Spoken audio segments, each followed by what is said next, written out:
भव्य अलारनाथ अनवसर दर्शन पर प्रशासन पक्ष व्यापक व्यवस्था होती। आपन जमती कहले भुवनेश्वर बर्तमान वर्षा जारी रही किंतु ब्रह्मगिरी में जेहेतु आज प्रभुंर मानवीय लीला रही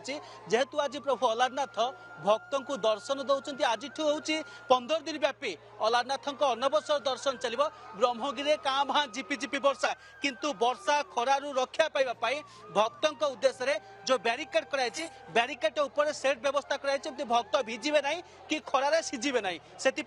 प्रशासन पक्ष व्यापक व्यवस्था है। प्रथम तो मुझे पूरा अलारनाथ बेढ़ा परिसर भीतर दृश्य देखा आप देखुंत लंबा लाइन रे श्रृंखलित भाव में भक्त मैंने गर्भगृह अर्थात अरगली निकट पर्यंत जाऊँ महाप्रभु अलारनाथ को दर्शन कर गोटे पटे श्रीमंदिर सिंहासन में पटिदिय पूजा पाता बेले अंय पटे ब्रह्मगिरी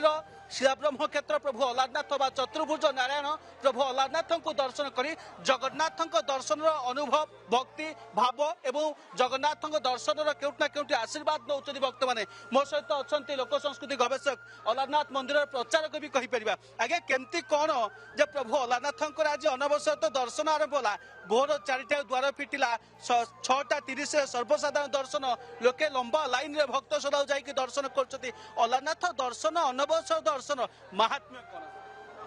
जय जगन्नाथ जय जगन्नाथ जय जगन्नाथ जय श्री अलारनाथ जय श्री अलारनाथ। भगवान श्री अलारनाथ सत्यजुगर ठाकुर भगवान स्वयं नीलमाधव अलारनाथ होउछन्ति नीलमाधव विश्वावसु संपूजित ठाकुर। कपिल संहिता कहले अंतर्हित पुरा विष्णु माधवे भगवान स्वयं सगुप्त नील शैल स चतुकोष्ठेषु पश्चिमे।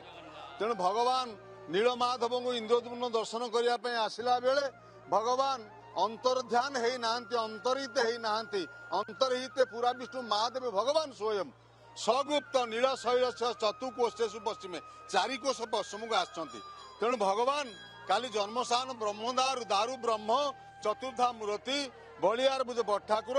भद्रदायिनी सुभद्रिके महाजाल चक्राद सुदर्शन स्वयं ब्रह्मदारु भगवान जगन्नाथ 108 माठिया शुद्ध जल शीतलांग कुहर सुना कुहर शीतल जल जन्म स्नान कले काली ज्येष्ठ पूर्णिमा ने प्रभु उबाई थे। प्रभु सर्वप्रथमे जन्म उत्सव तांकर पालन करा जाए से दिन प्रभु जन्म वेदी रे उबाई थे। तेणु जन्म स्नान पर भगवान मानवीय लीला प्रभु को जर हो तेणु जर अर्थ अनसर अनवसर। तेणु भगवान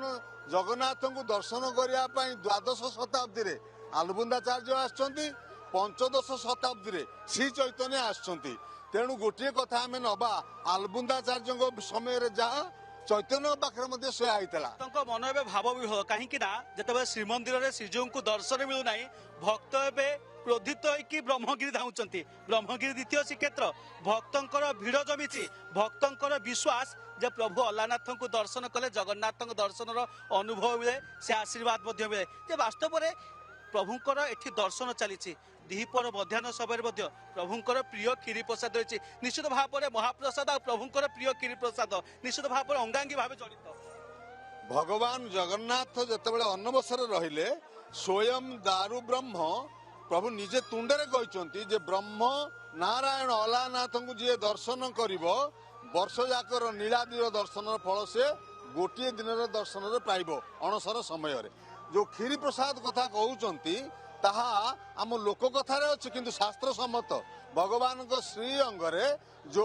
फटका गालरे ओठरे एवं हाथ रे अच्छी भगवान श्री नीलमाधव जेतले अंतर्ध्यान होइचंती भगवान आसीचंती सेतबेले अलाल्य नामक जने विप्रंकु भगवान को स्वप्नादेश होइछि मु बेलबौल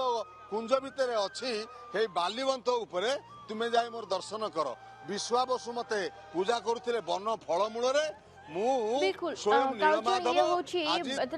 अनवसर रही विशेषकर अलारनाथ को दर्शन कर भक्त श्रद्धा सुजोग पाती तार महात्म्य कौन आप प्रतिक्रिया नौते आम शुणुले भक्त श्रद्धालुं व्यापक बंदोबस्त कर